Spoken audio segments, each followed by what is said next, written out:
What's good, Bit Rushers? It's Steve5 Brains back with another weekly edition of NFT News. You guys can find links below for the full articles if you want to read them, as well as all of my social media. Go ahead and give me a follow. Also, if you're not already, make sure you sub to the channel, and if you're enjoying the content, go ahead and give it a like. And make sure you follow my Web3 brand here, ABRAXAS_DAO over on Twitter. And if you want more access, join up our Discord, discord.gg/ABRAXAS. All right, so first up this week in the NFT news, we have Quentin Tarantino reaches settlement with Miramax in the Pulp Fiction NFT lawsuit. Essentially what it says here is famed director Quentin Tarantino has settled his long-standing non-fungible token lawsuit with the company Miramax, according to a Friday court filing. Both parties have agreed to dismiss the lawsuit, which originated last November when Tarantino announced he would be releasing NFTs using footage from his hit 1994 film he directed, Pulp Fiction, which Miramax claimed it owned the redistribution rights to.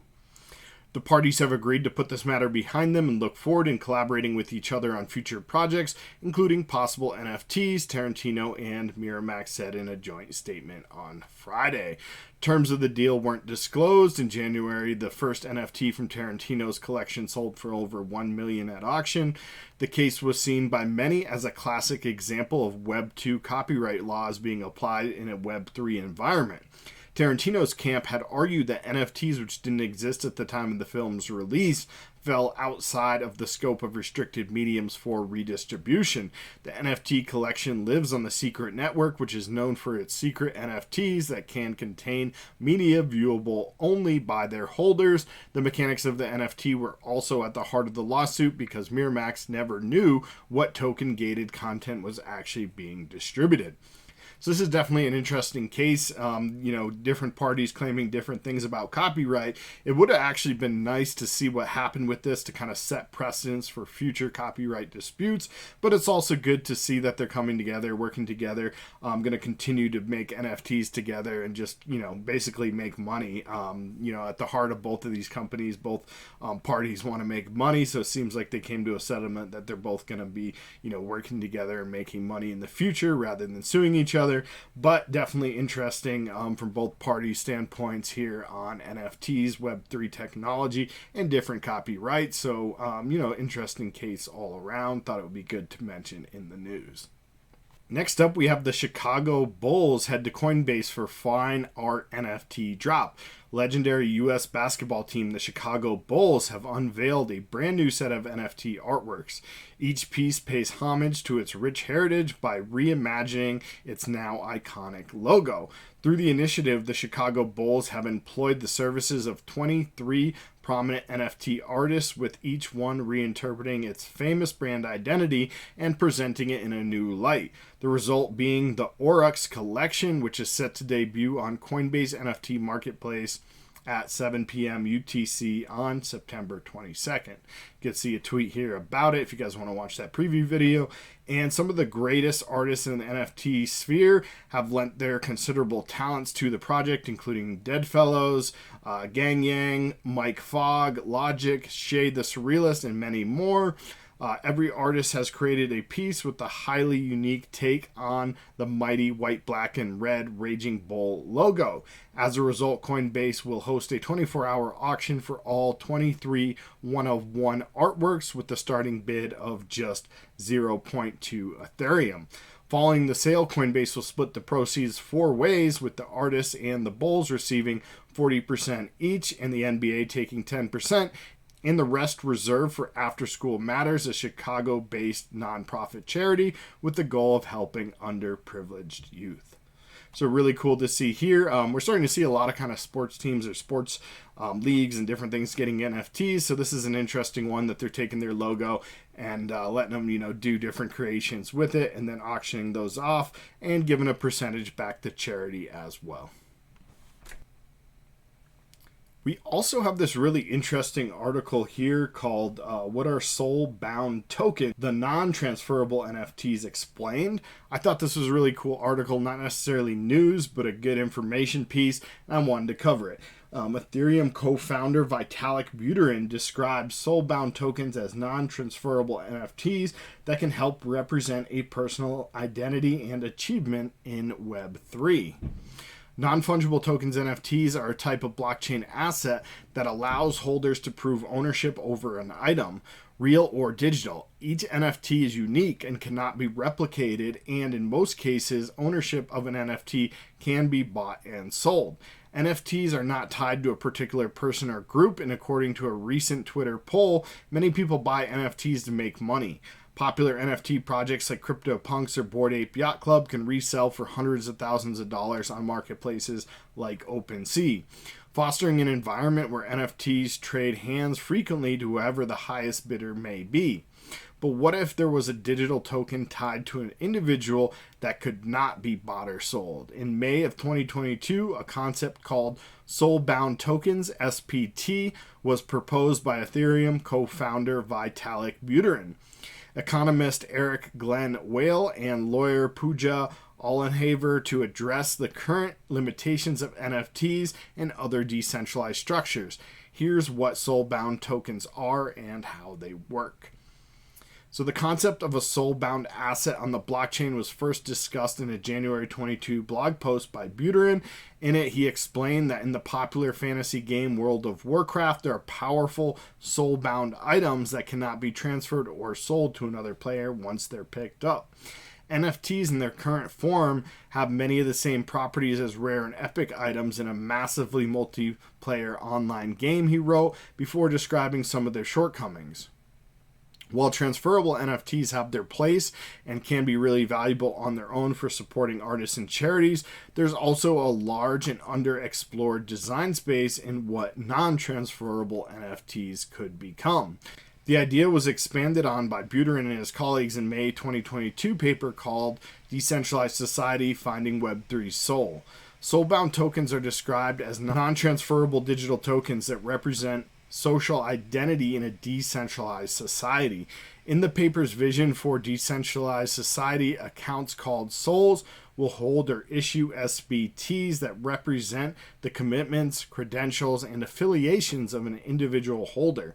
Such tokens could be an extended resume issued by other wallets that attest to these social relationships, the author explained. In their simplest form, SBTs can be self-certified in the same way a person might add their education or employment history to their resume. SBTs could also be issued by souls representing individuals, companies, or institutions, just as a university could award a diploma to a graduate for successfully completing their studies. Can you buy a soul-bound token? Soul-bound tokens cannot be bought or sold and are not designed to have market value. Instead, they can be issued by individuals or by another entity to symbolize an accomplishment. NFT innovation platform IDEXO claimed that it launched the first soul-bound token in April 2021 before the idea was formally named. Its non-transferable early adopter NFTs were minted on the Binance Smart Chain and are tied to the holder's Telegram username. IDEXO also recently added SBTs to its software development kit, enabling the community to create SBTs on multiple blockchain platforms. What can soul-bound tokens be used for? As of September 2022, the concept and its use cases are still being researched.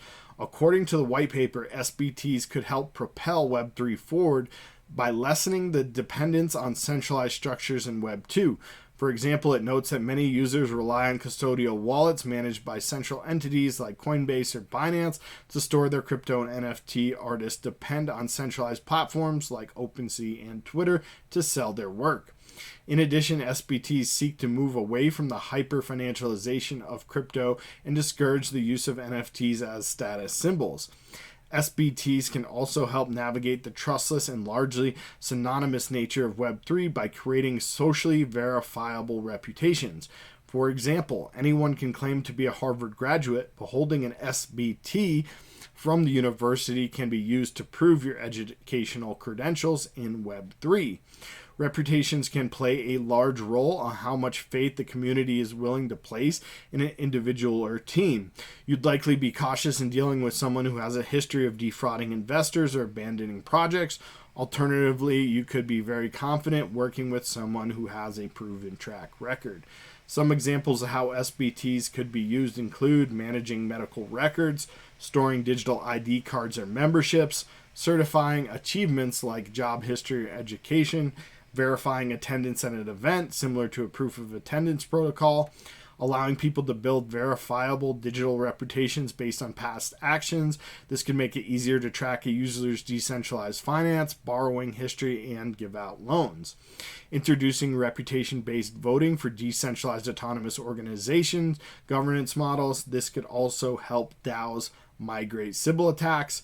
Using social recovery to gain access to an individual's lost and private keys. The future of soul-bound tokens.